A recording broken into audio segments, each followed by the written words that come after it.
24 जनवरी को अब तक अकेले गौतम अडानी की वेल्थ यानी जो उनकी संपत्ति है वो 2 लाख करोड़ रुपए कम हो चुकी है। बहुत बड़ी फिगर है। 2 लाख करोड़ रुपए का नुकसान उन्हें हो चुका है 9 दिनों में। और पूरे अडानी ग्रुप की वेल्थ पिछले 9 दिनों में अगर हम देखें तो 8,76,000 करोड़ रुपए घट चुकी है। 9 दिन में 8,76,000 करोड़ रुपए घटी है। सोचिए, इस एक रिपोर्ट ने गौतम अडानी को दुनिया के सबसे अमीर लोगों की सूची में तीसरे नंबर से 16वें नंबर पर खिसका दिया और 8,76,000 करोड़ रुपए की चपत लगा दी। और इसकी वजह से अडानी ग्रुप के लगभग 9 लाख करोड़ रुपए स्वाहा हो गए। इसके अलावा अडानी ग्रुप की कंपनियों के शेयर्स में जबरदस्त गिरावट आई है और आ रही है। एक और ग्राफ से आपको समझाते हैं कि इस समय उनकी क्या स्थिति है। जैसे अडानी एंटरप्राइजेस का एक शेयर 20 जनवरी को 3,456 रुपए का था, अब ये 1,565 रुपए का है। अडानी ट्रांसमिशन का एक शेयर 20 जनवरी को 2,738 रुपए का था, अब ये 1,551 रुपए का है। बाकी कंपनियों के शेयर्स में भी 30 से 40% की गिरावट आ चुकी है जो आपकी स्क्रीन पर है।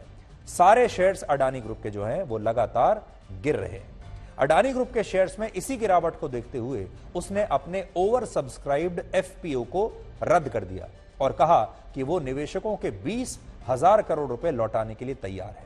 लेकिन यहां बड़ा सवाल यह है कि आखिर अडानी ग्रुप को ऐसा क्यों करना पड़ा और ये एफपीओ होता क्या है। एफपीओ का मतलब होता है फॉलो ऑन पब्लिक ऑफरिंग। असल में जब शेयर बाजार में पहले से कोई लिस्टेड कंपनी अपने नए शेयर या अतिरिक्त शेयर्स जारी करती है, उस प्रक्रिया को एफपीओ कहते हैं, फॉलो ऑन पब्लिक ऑफरिंग। इसे ऐसे समझिए कि किसी कंपनी के शेयर्स पहले से ही स्टॉक मार्केट में मौजूद हैं, लेकिन उस कंपनी को अब और पैसा चाहिए, और पैसा उगाना है, तो इसके लिए वो कंपनी स्टॉक मार्केट में अपने नए और अतिरिक्त शेयर्स लेकर आती है और ये शेयर्स जो बाजार में पहले से मौजूद शेयर्स से अलग होते हैं। ये अतिरिक्त शेयर्स कंपनी के प्रमोटर्स यानी मालिकों द्वारा जारी किए जाते हैं और कोई भी कंपनी ऐसा तभी करती है जब उसे पैसों की सख्त जरूरत होती है। यानी अडानी ग्रुप 20,000 करोड़ रुपए का एफपीओ लाने वाला था, 20,000 करोड़ रुपए के अतिरिक्त शेयर्स बाजार में लाने वाला था और यह एफपीओ मंजूर हो चुका था और इस एफपीओ को लोगों ने सब्सक्राइब भी कर लिया था। मतलब पहले ही लोगों ने सारे शेयर्स खरीद लिए और 20,000 करोड़ रुपए सीधे उनके अकाउंट में चले गए। और ऐसी स्थिति में आकर बिल्कुल आखिरी स्टेज पर लाकर अडानी ने इससे एफपीओ को वापस ले लिया और अब यह कहा है कि वो अपने निवेशकों को उनके 20,000 करोड़ रुपए लौटा देंगे, क्योंकि इस समय स्टॉक मार्केट की जो हालत है वो ये नहीं चाहते कि उनके निवेशकों का पैसा कम हो या डूबे या उस पर किसी भी तरह की कोई आंच आए। और वो ये कहते हैं कि ये मैं नैतिकता के आधार पर कर रहा हूं। ये एक बहुत बड़ा फैसला माना जाएगा।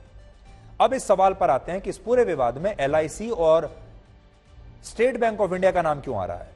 इसका कारण यह है कि एलआईसी और स्टेट बैंक ऑफ इंडिया ने अडानी ग्रुप की कंपनियों में निवेश किया हुआ है।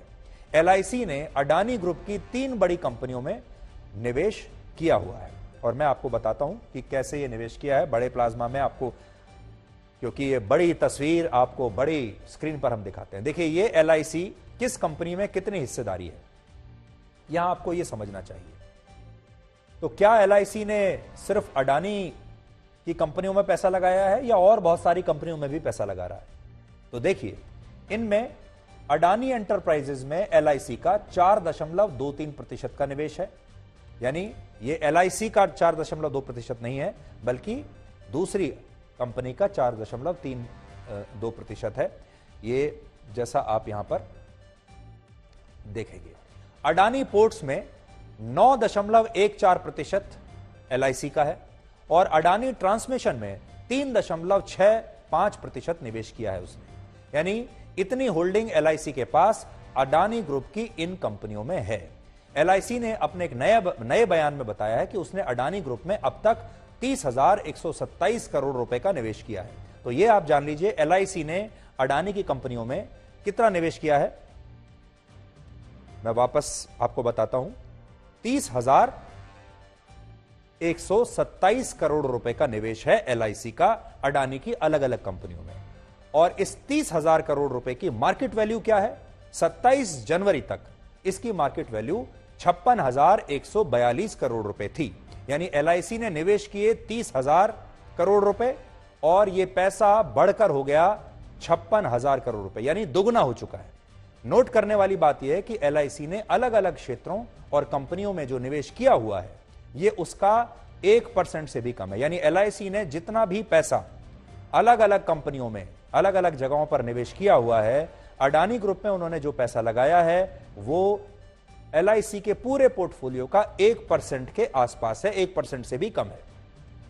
तो यह बात आप समझ लीजिए कि यह आरोप गलत है कि LIC ने अपना सारा पैसा अडानी ग्रुप की कंपनियों में लगा दिया है। अब देखिए LIC किस किस कंपनी में हिस्सेदारी ले चुकी है। देखिए नंबर 1 पर है IDBI bank, LIC housing finance, standard batteries, Modella woollens, Cochin Malabar estates and industries, ITC में भी 15% हिस्सेदारी है, NMDC नाम की कंपनी में है, महानगर टेलीफोन निगम में भी 13% की हिस्सेदारी है LIC की, ग्लॉस्टर में है 12% की, और L&T नाम की एक बहुत बड़ी कंपनी है, इसमें भी 12.5% की हिस्सेदारी जो है वो LIC की है। तो LIC एक ऐसी कंपनी है जो अलग अलग दूसरी बड़ी कंपनियों में पैसा निवेश करती है, क्योंकि LIC जो अपने शेयर होल्डर्स होते हैं उनको उनका पैसा बढ़ाकर कैसे देगी, वो दूसरी कंपनियों में लगाती है, ऐसी कंपनियों में लगाती है जहां उसके शेयर का भाव बढ़ सके। जैसे अडानी ग्रुप में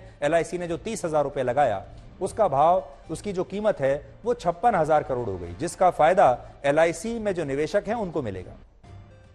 इसके अलावा अडानी ग्रुप की कंपनियों को SBI से भी लोन मिला हुआ है, स्टेट बैंक ऑफ इंडिया से भी, जिनमें सबसे बड़ा लोन 21,000 करोड़ रुपए का है।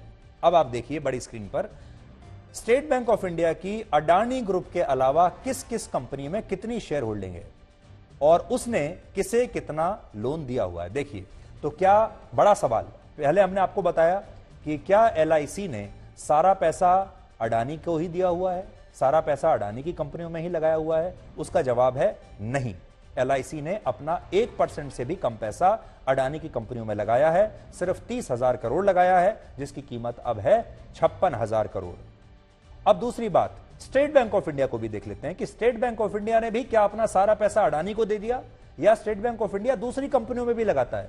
और ये दूसरी कंपनियां कौन सी हैं जहां स्टेट बैंक ऑफ इंडिया ने अपना पैसा लगाया हुआ है। देखिए SBI cards and payment services limited में 69% की हिस्सेदारी है, SBI लाइफ इंश्योरेंस, ये तो खैर इनकी अपनी ही कंपनी है, 55%, कंसोलिडेटेड कंस्ट्रक्शन कंसोर्शियम में 29%, यस बैंक में 26%, MSP steel and power limited 11%, UTI asset management company में लगभग 10%, SEPC लिमिटेड में भी 9.5%, Rajshree sugars and chemicals limited में 9.5% के आसपास, तमिलनाडु टेलीकम्युनिकेशन में 9.30% और SEL मैन्युफैक्चरिंग कंपनी लिमिटेड में भी 7.5% हिस्सेदारी स्टेट बैंक ऑफ इंडिया की है। तो ये जो बात बार बार आपसे कही जा रही है कि इन सारे SBI और LIC ने सारा पैसा अपना अडानी में झोंक दिया या जरूरत से ज्यादा पैसा लगा दिया, तो ये बात झूठी है। आप अपनी स्क्रीन पर देख लीजिए SBI अडानी के अलावा और कहां कहां अपना पैसा लगा रहा है, और फिर ये देखिए कि ये किसकी कंपनियां हैं, ये तो अडानी की कंपनियां नहीं है। इसी तरह हमने आपको LIC की भी कंपनियां बता दी, LIC ने कहां कहां पैसा लगाया है।